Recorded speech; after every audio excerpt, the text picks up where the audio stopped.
Hello दोस्तों, welcome to my YouTube channel. तो शुरू करते हैं ट्रिग्नोमेट्री। ट्रिग्नोमेट्री जो वर्ड है ये ग्रीक लैंग्वेज से लिया गया है, जिसका सिंपली मतलब होता है ट्राइगोन एंड मेट्रोन। ट्राई का मतलब थ्री, गोन का मतलब साइड और मेजरमेंट का मेट्रोन का मतलब measurement. Three side measurement, three side measurement. अब थ्री साइड कौन सी फिगर होती है? नेचुरली ट्राइंगल हो सकती है। अब थ्री साइड मेजरमेंट की तो ट्राइंगल तो हो सकती है, पर कौन सी हो सकती है? एक तो ये ट्राइंगल भी है, ये ट्राइंगल भी है और ये ट्राइंगल भी है। इसमें जो ट्राइंगल है वो कौन हो सकती है? वो ट्राइंगल है राइट एंगल ट्राइंगल। तो अब एक पॉइंट तो निकल के सामने आया कि ट्रिग्नोमेट्री राइट एंगल ट्राइंगल पे ही घूमती है। Right angle triangle. अब ये पॉइंट तो क्लियर हो गया कि ट्रिग्नोमेट्री का मतलब राइट एंगल ट्राइंगल। अब ट्राइंगल, अब ट्रिग्नोमेट्री यहीं पे क्यों घूमती है? क्योंकि सबसे पहले ट्रिग्नोमेट्री का जो यूज़ करते थे बहुत टाइम पहले, वो करते थे दूर की डिस्टेंस की हाइट फाइंड करने के लिए। जैसे अर्थ टू स्टार की डिस्टेंस फाइंड करना है या अर्थ टू प्लैनेट का डिस्टेंस फाइंड करना है। लेकिन आज की डेट में ट्रिग्नोमेट्री के लिए आप किसी भी हाइट की जिसकी मापना पॉसिबल नहीं है उसकी भी हाइट फाइंड कर सकते हैं आप। जैसे आपको ये टावर की हाइट फाइंड करनी है, ये टावर है, आप इसकी हाइट फाइंड कर सकते हैं। सिंपली क्या होता है कि अगर यहाँ पे सपोज करो आप यहाँ पे है, आप इस टावर को देख रहे हैं, तो आप सीधे देख रहे हैं, नेचुरली यहाँ पे कोई एंगल बन रहा है, आपको इसकी हाइट फाइंड करनी है। तो ट्रिग्नोमेट्री यहीं पे घूमती है। ट्रिग्नोमेट्री का मतलब होता है ट्राइंगल की साइड और एंगल का जो रिलेशन है उसको ही ट्रिग्नोमेट्री बोलती है, उसकी स्टडी को ट्रिग्नोमेट्री बोलती है। तो हम जहाँ भी बात करते हैं वहाँ पे एक ट्राइंगल ही बनती है। तो अब हम सबसे पहले स्टडी करते हैं राइट एंगल ट्राइंगल। अब राइट एंगल ट्राइंगल क्या होती है? जिसका एक एंगल 90 डिग्री का हो। अब मैंने बना दिया ये 90 डिग्री के एंगल का साइन है। अब ट्राइंगल है तो इसका नाम दे देता हूं मैं, आप कुछ भी नाम दे सकते हैं। मैं दे देता हूं ABC। ठीक है। अब दोस्तों ट्राइंगल है तो यहां पे कोई एंगल है, एंगल कुछ भी दे सकते हैं आप चाहे तो ये एंगल A है, ये एंगल B है, ये एंगल C है। लेकिन आप एंगल का अलग से भी नाम दे सकते हैं। मैं इसका नाम दे देता हूँ, जो फैमिलर है वो उसका मैं नाम दे देता हूँ थीटा, बीटा, गामा, कुछ भी हो सकता है। एंगल का नाम कुछ भी हो सकता है, मैंने दे दिया थीटा। अब ट्राइंगल में आपको पता है कि इसको बोलते हैं हम कर्ण, H हाइपोटेन्यूज। इसको बोलते हैं हम बेस, आधार, और इसको बोलते हैं हम परपेंडिकुलर, इसको बोलते हैं हम हिंदी में लंब। अब जब हमारे को पता है कि हाइपोटेन्यूज कर्ण ट्राइंगल की सबसे लंबी साइड होती है, अब दूसरा पॉइंट है कि जिस एंगल के ऑपोजिट साइड जो है वो परपेंडिकुलर होती है। एंगल के ऑपोजिट साइड परपेंडिकुलर है, लंब है। हम एंगल को चेंज करके यहां भी लाए। अब देखो फर्स्ट केस में क्लियर है कि ये बेस है। अब सेकंड केस में हम इसको स्टडी करते हैं। मैं वही सेम, ताकि आप कंफ्यूज ना हो, मैंने नाम दे दिया, लेकिन पहले एंगल यहाँ पे था, लेकिन अब ये एंगल यहाँ पे है, ये एंगल यहाँ पे है।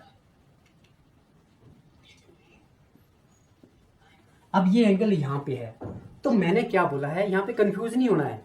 यहाँ पे मैंने क्या बोला कि एंगल के अपोजिट साइड परपेंडिकुलर होती है। तो यहाँ पे एंगल के अपोजिट साइड BC हुई, तो यहाँ पे परपेंडिकुलर क्या हुआ, BC।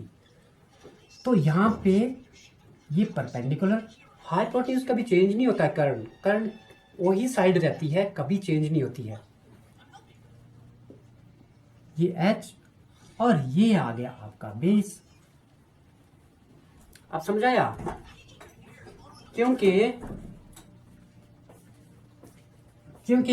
एंगल के ऑपोजिट साइड परपेंडिकुलर होती है।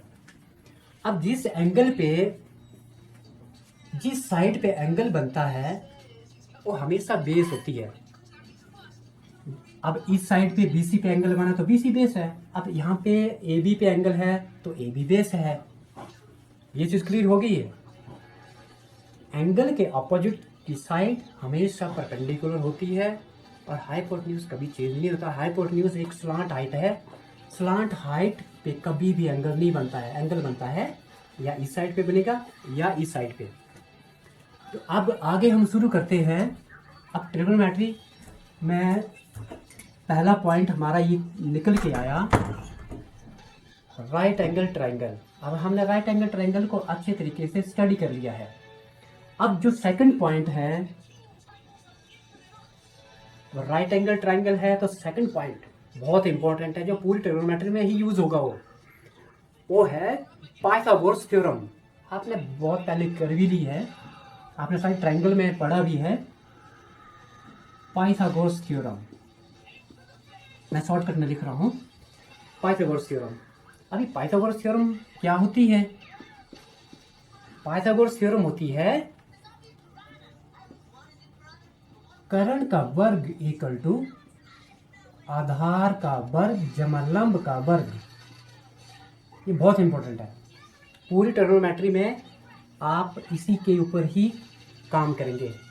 हर क्वेश्चन में यही यूज करेंगे, हर क्वेश्चन में इसी को ही आप स्टडी करेंगे। Pythagoras theorem h² equal to b² plus p², या h² equal to p² plus b², कोई फर्क नहीं पड़ता है। सबसे लॉन्गेस्ट साइड है h² होता है परपेंडिकुलर का स्क्वायर प्लस बेस का स्क्वायर। Second point. अब थर्ड पॉइंट है, जो तीसरा पॉइंट है वो इस ट्रिग्नोमेट्री का एक मूल मंत्र है। और वो मूल मंत्र क्या है, मैं इंग्लिश में भी, जो कुछ स्टूडेंट इंग्लिश मीडियम के हैं उनके लिए भी बताऊंगा, हिंदी वाले के लिए बताऊंगा, जो भी इजी बैठेगा वो आप यूज कर सकते हैं। सबसे पहले है इसका बीज मंत्र है पंडित बद्री प्रसाद हर हर बोल। अब दोस्तों ये तो आपको पता है कि इजी है, मैक्सिमम लोग इसको यूज करते हैं, मैक्सिमम लोग इसी मंत्र को ही आके यूज करते हैं, जो इसका बीज मंत्र बोलते हैं। पंडित बद्री प्रसाद हर हर बोल। और मैं इसको थोड़ा सा और कर दूं तो कई यहां पे बोलते हैं सोना चांदी तोल। आप ऐसा भी कर सकते हैं, पंडित बद्री प्रसाद हर हर बोल सोना चांदी तोल। या फिर ये नहीं तो मैं इसको फिर अलग पैटर्न में लिखता हूं। मैं यहां पे लिख देता हूं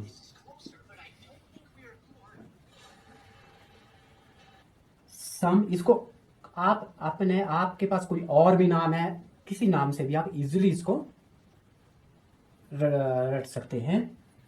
इसका अब बन गया some people have curly brown hair turn permanent brown. Easy हो गया। आप चाहे तो इसको नीचे लिखो, आप चाहे तो ऐसे पैटर्न में भी इसको लर्न कर सकते हैं। अब P अपॉन एच क्या बन गया, sine theta. B upon H क्या बन गया, C से cos theta. P upon B क्या बन गया, T से tan थीटा, यानी कि इसका ये रेशो बन गया। अब sine theta cos theta, full form cosine theta होती है, मैं शॉर्टकट कॉस थीटा बोलता हूँ। tan थीटा को टेंजेंट थीटा बोलती हैं। अब इसको डिटेल से आगे हम स्टडी करते हैं।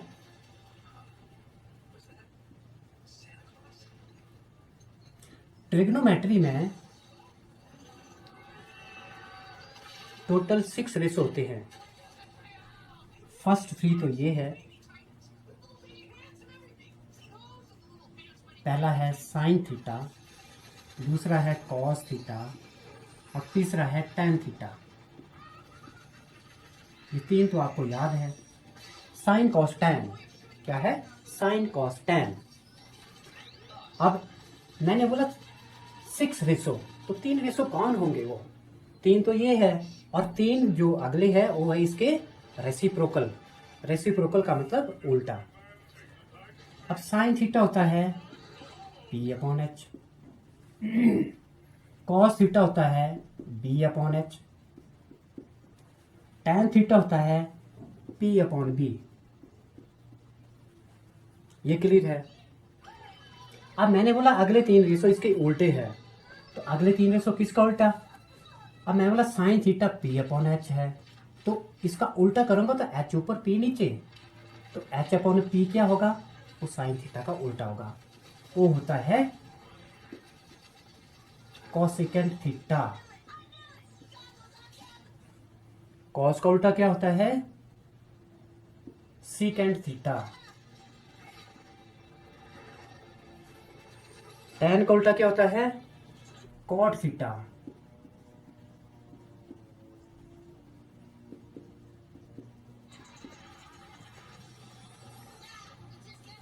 कोसेकेंट थीटा, सीकेंट थीटा और कॉट टेंजेंट थीटा को मैं शॉर्टकट कॉट थीटा लिख रहा हूँ। ये सेक थीटा है, इसको सीकेंट थीटा बोलते हैं। अब साइन थीटा तो P अपॉन एच होता है, तो कोसेकेंट थीटा क्या होगा, इसका उल्टा कर दो, सिंपल। P अपॉन एच है, ये होगा H अपॉन P, यानी कि हाइपोटेन्यूज अपॉन परपेंडिकुलर। सीकेंट क्या होता है, B अपॉन एच, कॉस है तो कॉस का उल्टा कर दो, H upon B। tan theta P upon B, इसका लिख दो आप B अपॉन P। अब ये मेन पॉइंट है, यही मेन पॉइंट है, बेसिक है ट्रिग्नोमेट्री की। यही बेसिक चीजें हैं जो कि आपको लर्न करनी है। यही चीजें ही आपको फुल होल ट्रिग्नोमेट्री में यही चीजें ही आगे यूज होगी। अब कुछ और इसके और डिटेल में जाते हैं। मैं tan थीटा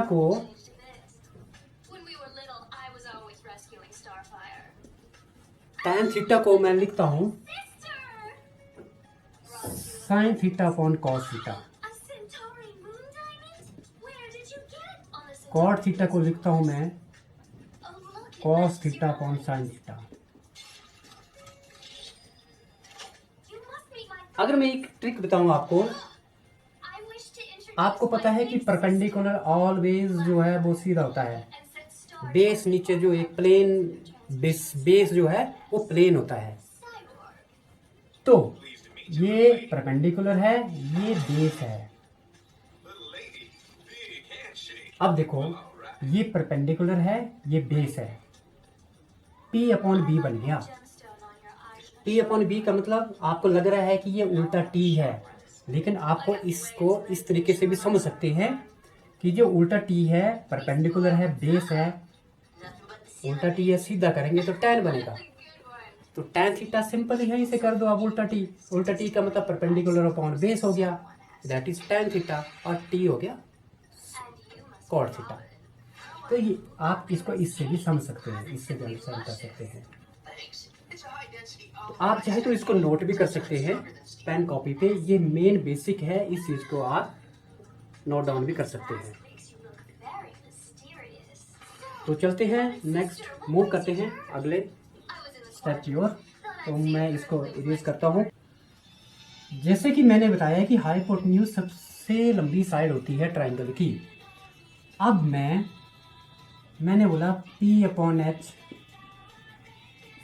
साइन थीटा होता है।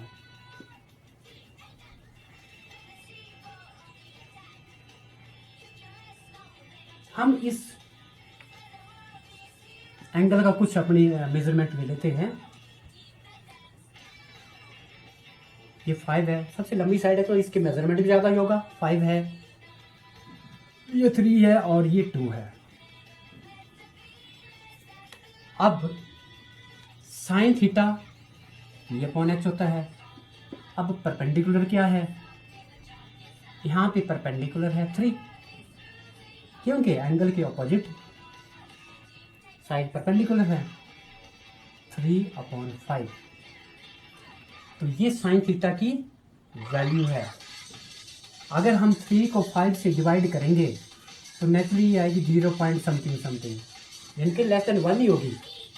तो कहने का मतलब है कि साइन थीटा की वैल्यू हमेशा 1 से कम ही होगी, ऑलवेज लेस देन 1 होगी। अब अगर मैं साइन थीटा की वैल्यू लूँ तो हमेशा 1 से कम ही रहेगी। अगर मैं इसका उल्टा कर दूं, साइन थीटा का उल्टा कर दूं, तो साइन थीटा का उल्टा होता है, अभी मैंने बताया, कोसेकेंट थीटा। कोसेकेंट थीटा में क्या होगा, H ऊपर चला जाएगा और P नीचे आ जाएगा। ये कोसेकेंट थीटा हो गया। अब कोसेकेंट थीटा H कितना यहाँ पे 5 है, परपेंडिकुलर कितना है 3 है। तो जब इसको हम इससे डिवाइड करेंगे तो ये 1.023 समथिंग समथिंग आएगी। तो इसकी वैल्यू इक्वल टू कोसेकेंट की value will be equal to और ग्रेटर देन 1 से ग्रेटर होगी। आप समझ आए आपको। इसी तरीके से अगर मैं tan की वैल्यू फाइंड करूं, tan होता है perpendicular upon base equal to tan theta. तो परपेंडिकुलर क्या है 3 है और बेस है 2 है। तो tan थीटा की वैल्यू कहीं ना कहीं इसकी वैल्यू होती है वो a के बराबर भी हो सकती है और बड़ी भी हो सकती है, क्योंकि परपेंडिकुलर कम, इससे कम भी हो सकता है, ज़्यादा भी हो सकता है, या ये ज़्यादा हो सकता है, ये कम हो सकता है। इसकी वैल्यू 1 से बड़ी या बराबर हो सकती है। तो ये क्वेश्चन क्लियर है आपको। अब नेक्स्ट कुछ पॉइंट क्लियर और बेसिक पॉइंट क्लियर करते हैं।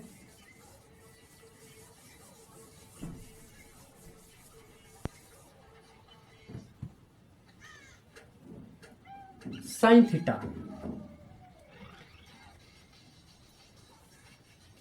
अब आपकी एक्सरसाइज में ही कुछ क्वेश्चन है।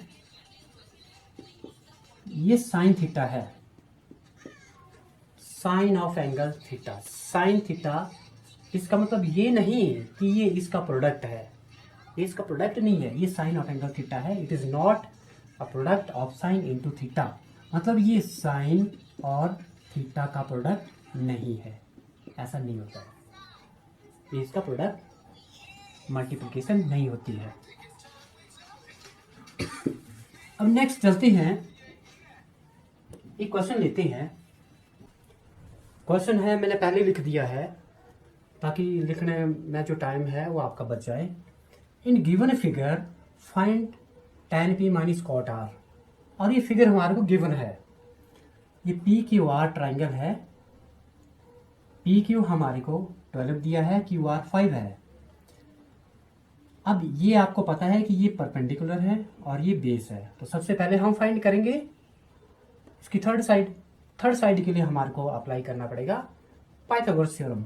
पाइथागोरस थ्योरम क्या होती है, मैंने पहले बताई है, H square is equal to P square plus B square.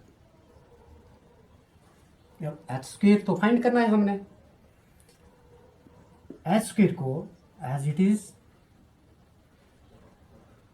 p हमारा 12 है, 12 का स्क्वायर प्लस 5 का square, H square equal to 12 का स्क्वायर होता है 144 प्लस 5 का स्क्वायर होता है 25। अब इन दोनों को प्लस कर देंगे तो ये आ गया 169। और 169 किसका स्क्वायर रूट होता है? एच स्क्वायर इक्वल टू ये होता है 13 का स्क्वायर, 13 इंटू 13। आप ऐसे भी लिख सकते हैं एच स्क्वायर इक्वल टू 13 का स्क्वायर। अब स्क्वायर इक्वल टू के दोनों साइड स्क्वायर से स्क्वायर कट गया तो आपके पास एच क्या आ गया 13। अब हमारे पास हाइपोटेन्यूज आ गया 13, हमने लिख दिया सेंटीमीटर। अब ये तो क्लियर हो गया, हमारे पास तीनों ही साइड आ गई है। अब हमने फाइंड करना है tan p। तो tan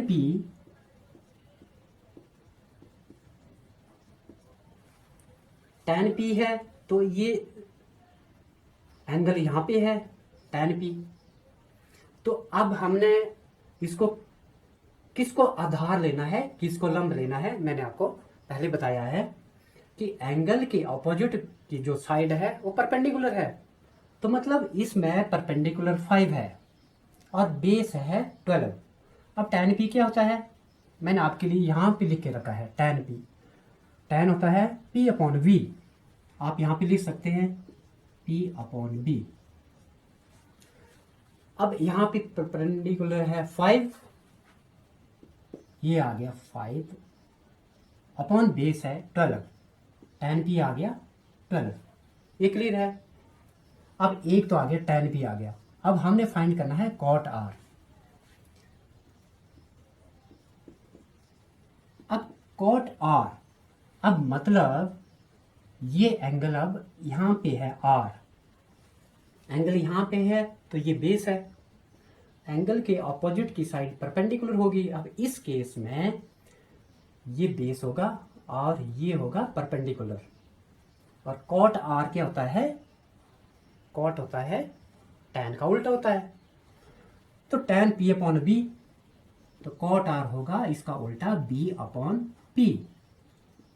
अब बेस क्या है, r के लिए बेस 5 है, 5 अपॉन 12, परपेंडिकुलर अब बन गया 12।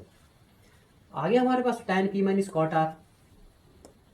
अब फाइंड करना है tan p minus cot r, यानी कि tan p से इसको माइनस करना है। तो लिखते हैं tan p minus cot r equal to, tan p की वैल्यू ये है 5 अपॉन 12 माइनस cot r की वैल्यू भी 5 अपॉन 12 है। So 5 upon 12 minus 5 upon 12 equal to आपका 0 आंसर आ गया। इतना सिंपल था। तो सबसे पहले तो पाइथागोरस आपको मेन है, यहां पे पाइथागोरस लगेगी ही लगेगी। और ये फॉर्मूला आपका, ये आप कोई भी क्वेश्चन करना है ये आप इसको साइड में लिख सकते ताकि आप भूले नहीं। तो ये था क्वेश्चन, बहुत ही सिंपल, और आप इसको मिनट से 2 मिनट में कर सकते हैं। तो अब नेक्स्ट अगला क्वेश्चन लेते हैं हम। अगला क्वेश्चन मैंने यहां पे लिख दिया है, if sine a equal to 3 upon 4 calculate cos a and tan a। सबसे पहले मैंने बताया था कि आपका 50% जो आंसर है वो क्वेश्चन में ही होता है। सबसे पहले आप यहां से देखो, साइन a 3 अपॉन 4 है। सबसे पहले ट्राइंगल तो एंड तक आपको बनेगी ही बनेगी। इस ट्राइंगल का हम नाम दे देते हैं ए बी सी। सबसे पहले हमारे को गिवन है sine A equal to 3 upon 4।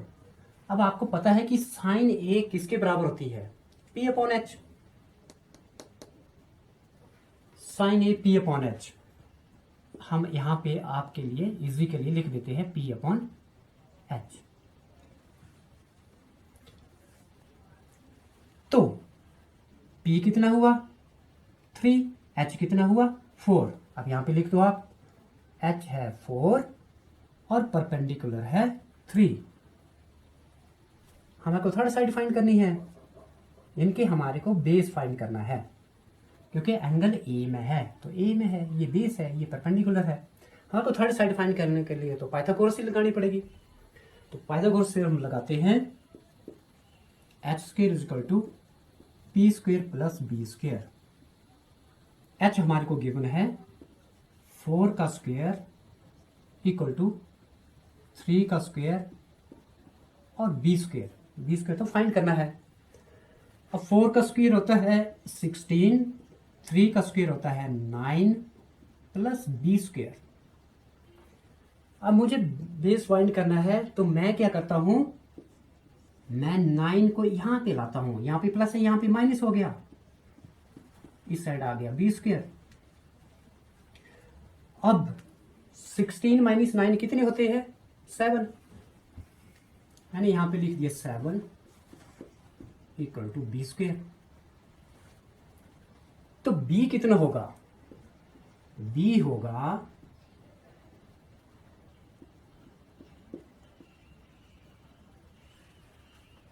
Plus minus under 7, क्योंकि जब इसका स्क्वायर हमने स्क्वायर हटाया और अंडर रूट लग गया, तो ये होता है प्लस माइनस अंडर रूट 7। लेकिन हम क्या लेंगे, अब ये प्लस में भी है माइनस में भी है, हम लेंगे B equal to under root 7। क्यों, क्योंकि आपको पता है साइड कभी माइनस नहीं हो सकती है, साइड कभी नेगेटिव नहीं हो सकती। तो हम बेस को ले लेते हैं अंडर रूट 7, मैंने यहाँ पे लिख दिया अंडर रूट 7।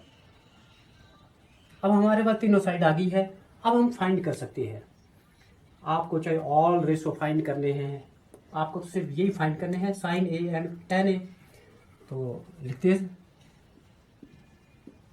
कॉस ए और यहाँ पे है टेन ए। कॉस होता है, मैंने यहाँ पे लिखा है बी अपॉन एच, टेन होता है पी अपॉन बी।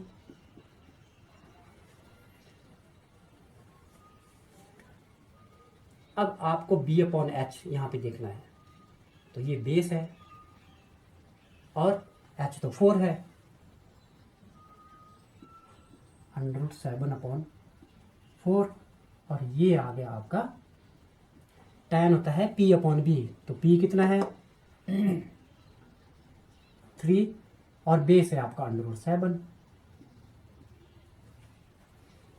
सिंपल हो गया है।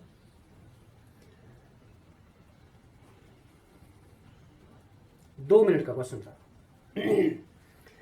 इसी तरीके से आगे चलते हैं, नेक्स्ट करते हैं हम अगला क्वेश्चन।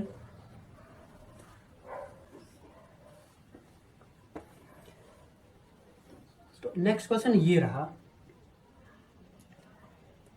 गिवन है क्वेश्चन में, गिवन है 15 cot a equal to 8, find sine a and secant a। सबसे पहले इसको सिंपलीफाई करते हैं, थोड़ा सा सिंपल करते हैं इसको। 15 cot a इक्वल टू 8, तो cot a क्या हुआ, 15 से डिवाइड कर दो आप, डिवाइड करेंगे तो 15 नीचे आ जाएगा 8 के। cot a equal to 8 upon 15, ये क्लियर है। अब देखते हैं cot किसके बराबर होता है। आपको पता है cot होता है tan का उल्टा, साइन का उल्टा होता है कोसेकेंट, कॉस का उल्टा होता है सेकेंड, ये आपको याद रखना है। अब cot a 8 अपॉन 15, अब cot होता है tan का उल्टा, tan p अपॉन b, तो cot क्या हुआ b अपॉन p। अब आपको क्लियर हो गया कि बेस 8 है, परपेंडिकुलर 15 है। सबसे पहले वही ट्राइंगल बनाएंगे,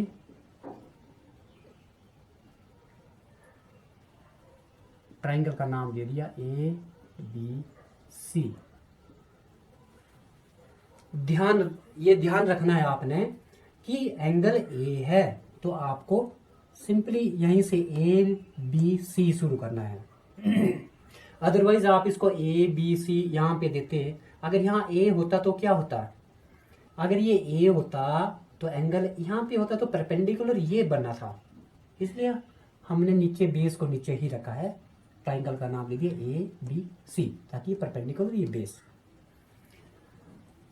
एंगल यहाँ पे है, ए में एंगल है।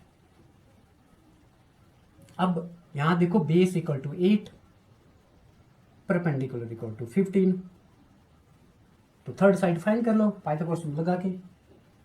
पाइथागोरस थ्योरम होती है H square is equal to P square plus B square. H square find करना है आपने, पी है आपका 15 प्लस बेस है 8 का स्क्वायर। 15 का स्क्वायर हो गया 225 प्लस 8 का स्क्वायर हो गया 64।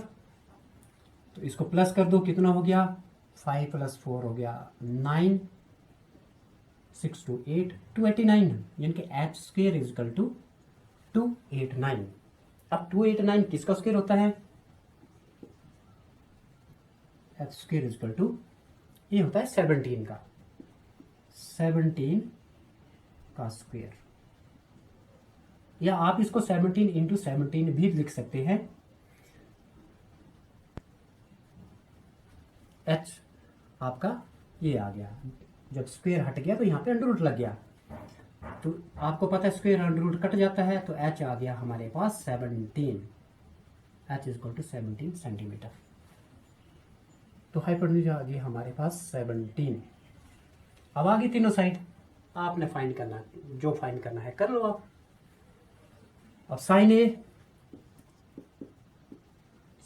ए इक्वल टू, और दूसरा फाइंड करना है सीकेंट ए,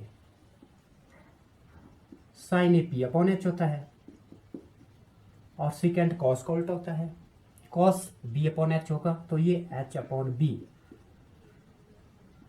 अब यहां से देख लो परपेंडिकुलर क्या है 15,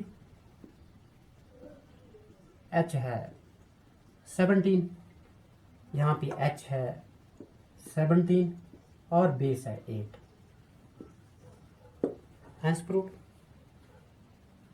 है जी, बहुत सिंपल है। तो अभी उम्मीद करता हूं कि आपको ये क्वेश्चन समझ आ गया होगा।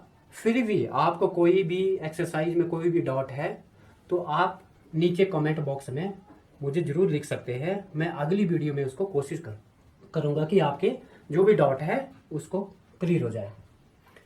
तो चलते हैं, एक और क्वेश्चन लेते हैं, इसको इरेज करता हूं।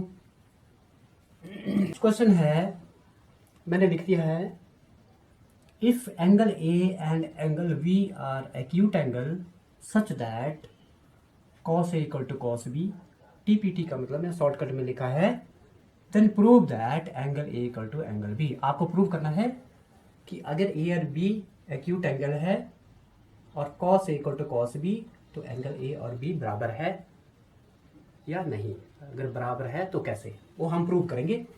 तो सबसे पहले हम बनाते हैं ट्राइंगल।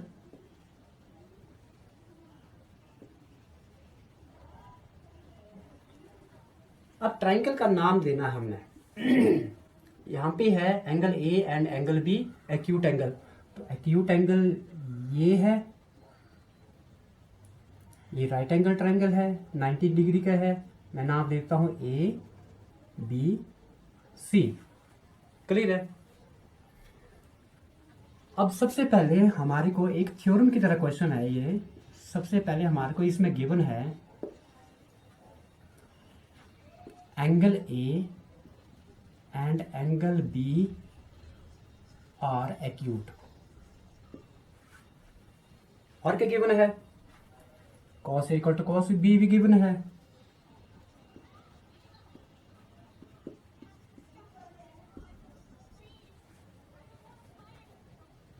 हमने प्रूव क्या करना है, angle A equal to angle B, हमने ये प्रूव करना है।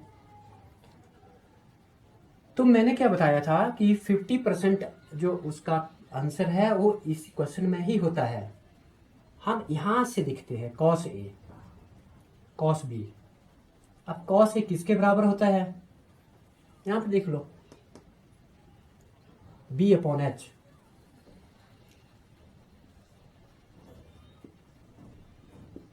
मैंने कुछ नहीं किया, कॉस ए को आगे किसके बराबर होता है वही लिख रहा हूं, कॉस ए होता है बी अपॉन एच। अब आपको समझने वाली बात यह है कि मैं ए ले रहा हूं, एंगल ए ले रहा हूं, तो मुझे यहां से देखना है एंगल ए यहां पे है, तो एंगल के अपोजिट साइड, अभी मैं इसको मिटा रहा हूं, हम ए एंगल की बात कर रहे हैं। ए के अपोजिट साइड परपेंडिकुलर, जिस साइड पे एंगल बन रहा है ये बेस होता है। हमेशा ही ये याद रखना है, जिस साइड पे एंगल बनता है वो बेस और उसकी दूसरी साइड परपेंडिकुलर है। अब यहाँ पे मैं लिख रहा हूँ बेस और ये है परपेंडिकुलर। अब साइड का मेजरमेंट तो कुछ नहीं है, हमारे को साइड ही लेना है जो नाम है। ये साइड AC है, ये साइड परपेंडिकुलर BC है और ये हाइपोटेन्यूज AB है। मुझे बेस लेना है तो मैं इस साइड को लूंगा AC। AC अपॉन AB लिख दिया मैंने, बेस अपॉन H AB। अब मुझे लिखना है कॉस B फाइंड करना है। कॉस B AB एंगल जो भी हो होता तो B अपॉन H ही है, B अपॉन H। अब यहां पे एंगल B से ले रहे हम। अब ये ध्यान रखना है कि अब एंगल हमने ये A वाला कर लिया, अब हमारे को एंगल लेना है, ये हमारे को एंगल यहां से लेना है, तो इस एंगल के अपोजिट साइड क्या होगी, परपेंडिकुलर। ये मैं शुरू से ही बता रहा हूं। और जिस साइड पे एंगल बनता है वो बेस, अब बेस हुआ हमारा BC और परपेंडिकुलर हुआ AC। अब B हम क्या लेंगे, B को, बेस को क्या लेंगे, BC, और H तो AB है। ये क्लियर है। अब गिवन है cos A equal to cos B, मतलब cos A की जो ये वैल्यू है ये इस cos B के वैल्यू के बराबर है, मतलब ये इक्वल टू ये। अब लिख दो आप दिस इक्वल टू दिस, तो क्या आता है, AC upon AB equal to BC upon AB। इतना क्लियर है। अब देखो इक्वल टू के दोनों ओर जो लाइक टर्म होती है वो कट जाती है। अब इक्वल टू के लाइक टर्म तो यहां है, AB है, AB है, ये कट गई, क्या बचा, AC equal to BC, AC equal to BC। इसका मतलब ये हुआ कि AC और BC ये बराबर साइड है। अब आपने ट्राइंगल में पढ़ा होगा कि जब दो ट्राइंगल की कोई दो साइड बराबर होती है तो उसके सामने के एंगल क्या होते हैं, बराबर। यानी कि angle opposite to sorry angle opposite to equal sides are equal. ये आपने ट्राइंगल में पढ़ा होगा। अगर साइड बराबर है तो एंगल क्या होंगे, A angle equal to angle B. आप इसका रीजन दे सकते हैं, angle opposite to equal side, hence proved. तो करते हैं, नेक्स्ट क्वेश्चन लेते हैं। State whether following are true और फॉल्स करते हैं। मैं ओरली बताता हूं आपको, वैसे मैं पहले ही आपको ये बता चुका हूं। The value of tan A is always less than 1। True है या फॉल्स है। अब चेक करते हैं tan A की वैल्यू ऑलवेज लेसर देन होती है या नहीं होती है? तो tan a की वैल्यू हम चेक करते हैं। ये हाइपोटेन्यूज सबसे बड़ी साइड है, मैं सपोज कर लेता हूँ ये 5 है, ये 3 है और ये 2 है, या 2 ये भी हो सकती है। तो tan होता है P अपॉन बी, चेक करते हैं P अपॉन बी। तो परपेंडिकुलर है यहाँ पे 3, बेस है 2, तो 3 अपॉन 2 तो हो गया डेड, डेड का मतलब ग्रेटर देन 1। तो tan की वैल्यू ऑलवेज लेस देन 1 नहीं होती, ये फॉल्स है। सही आंसर है tan की वैल्यू 1 से बड़ी भी हो सकती है। तो ये क्लियर है, तो ये फॉल्स है। नेक्स्ट है secant इज इक्वल टू 12.5। अब चेक करते हैं secant a इक्वल टू 12/5। क्या ये secant a की वैल्यू ये हो सकती है? ट्रू है या फॉल्स? secant होता क्या है? cos का उल्टा होता है, और cos है b अपॉन h, ये होता है h अपॉन b। अगर यहां से देखते हैं h 5 और b 2, ये ट्रू है, ग्रेटर देन 1 है, तो secant a की वैल्यू ये एग्जिस्ट करती है, ये ट्रू है। क्योंकि 5 को हम डिवाइड करेंगे 2 से तो 2.5 आएगा, और ऑब्वियसली ये 1 से बड़ी है, तो ये ट्रू है। नेक्स्ट है cos a is the abbreviation of cosecant of angle a।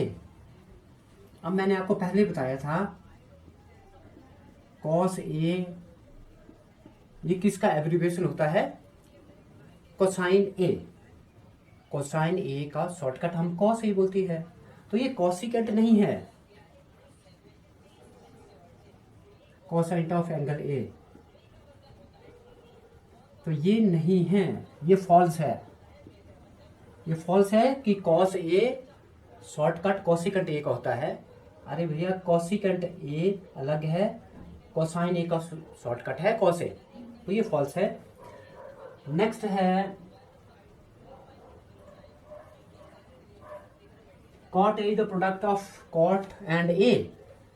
मैंने पहले बता चुका हूं कि cot a is product of cot and a, या cot a इसका प्रोडक्ट है? नहीं है, मैं पहले बता चुका हूं ये इसका प्रोडक्ट नहीं है, बिकॉज ये एंगल है cot of angle a and it is not a product of cot into a, तो ये भी फॉल्स है। नेक्स्ट है sine theta equal to 4/3 exist करती है?